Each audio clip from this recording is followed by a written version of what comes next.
welcome back to the Kentucky Hot Wheels video series. In this video, I'm going to be doing something a little different, something that I ordinarily don't do, but kind of. If you've seen my previous videos, you know that I like to make customs out of Hot Wheels, so taking a Hot Wheels apart isn't a big deal to me. However, when you get into the older Hot Wheels, it's a little bit different. Instead of having these spun rivets that the new cars have, these are just a little bit different. Now, my daughter picked this up at an estate sale for like $1, and I really didn't know what I was going to do with it. This is a 1969 red line.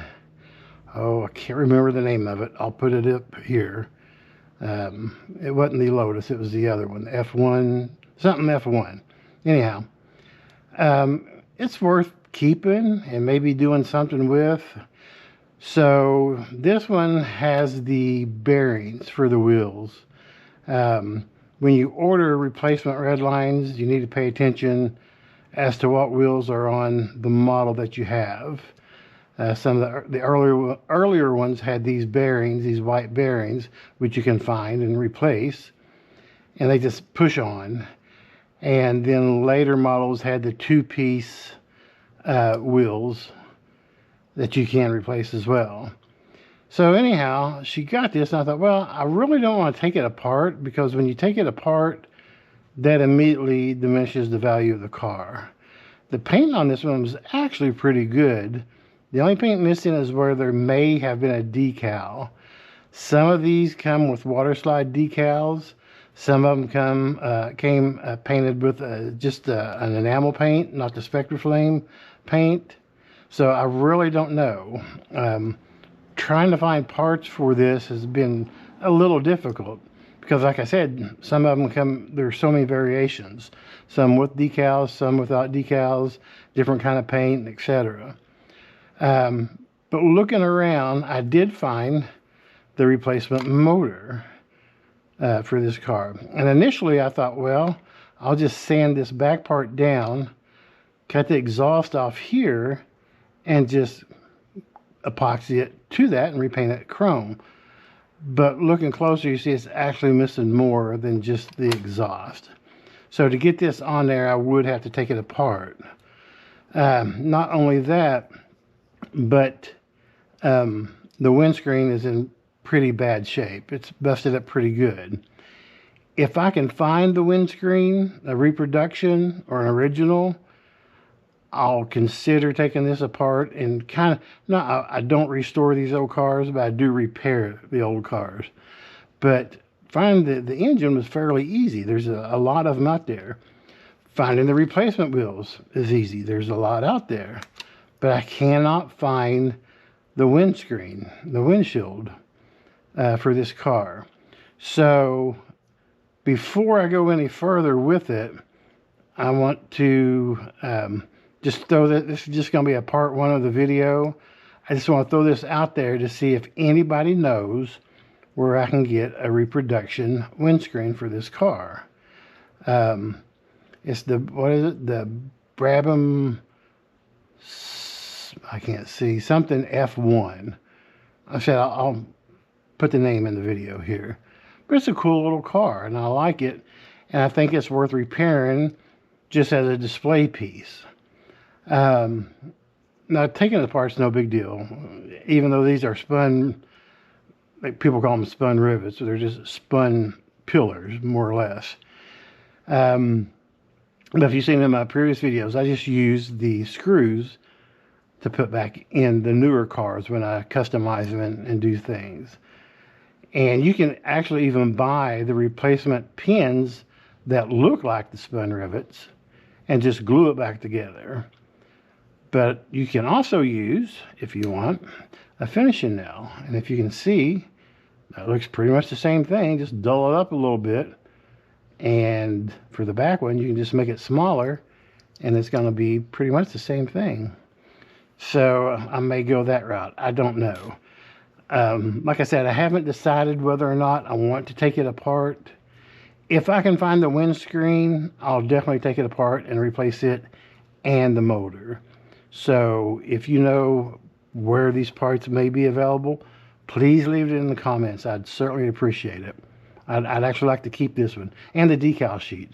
I'm trying to find a reproduction decal sheet that would have been on this car. Like I said, there's so many configurations, it's hard to tell what's what. If you're not going to reuse the wheels, which I wouldn't, this one takes a medium wheels in the front and the large ones in the back. Again, that's something you need to know before you order replacements. What type of wheel it is and what size it is. Fronts are medium, the backs are large. But I really don't see myself using these again. You can remove them, but you take the risk of messing up your bearing by pulling them off. But you can do it. You just got to be very careful. Since I'm not going to be reusing them, the best method of removing the wheels is just to cut them off. And that's probably what I'll do. And I got this little tool here. I can't remember where exactly I got it. It may have been the Redline shop. I can't remember. But you can use it too as a back support when putting the new wheels on. And you can also use it to straighten up your axle. And it just sits on the back side of the bearing here. And that's all you do. You just use it to hold it in place. So I'll go ahead and remove these and show you what it looks like. I guess I can film it. It's no big deal. Give me a second here. So basically, all we're going to do is cut these wheels off at the bearing. And you see they're very brittle, and they should come off a lot easier.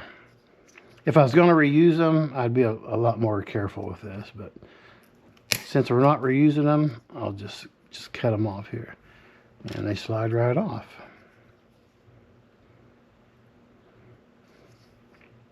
Just got to be careful not to mess up your bearing when you're cutting these. And as you can see, they all come off fairly easy. And then the new ones, I cannot remember where I got these. There's a couple places you can buy these. I know the Redline shop is one of them, and I think there's a couple more of them. So I probably got these from the Redline. I did, because I can remember where I live in Kentucky, and these came from Oregon State, I think. So they took quite a while to get here. But you can see the difference in sizes. That's a large, that's a medium. Large, medium. And to put these on, all you have to do is slide them on these bearings. And they just push on like that quick.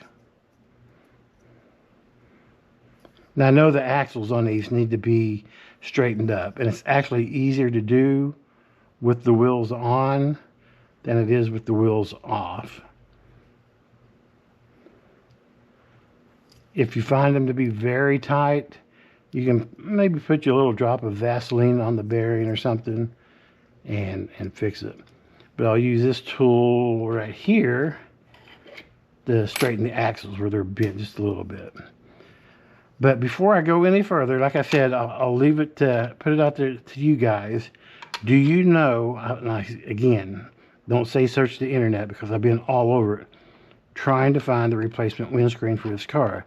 I figure since they made a replacement motor, somebody would make a replacement windscreen, but I can't find it. So I may have to take it off a parts car or a junk one that may be destroyed, but the windshield is still good. So if you know of one or where I can get one, please leave it in the comments. I'd certainly appreciate it. And like I said, if I can find the windscreen, I'll determine then whether or not I want to take it apart and replace everything. But just replacing the wheels, as you can see, already looks a lot better. This is not a highly desirable car. I think new looking mint, near mint, could probably get you $180 or something. Just a roller that's in decent shape, maybe $70.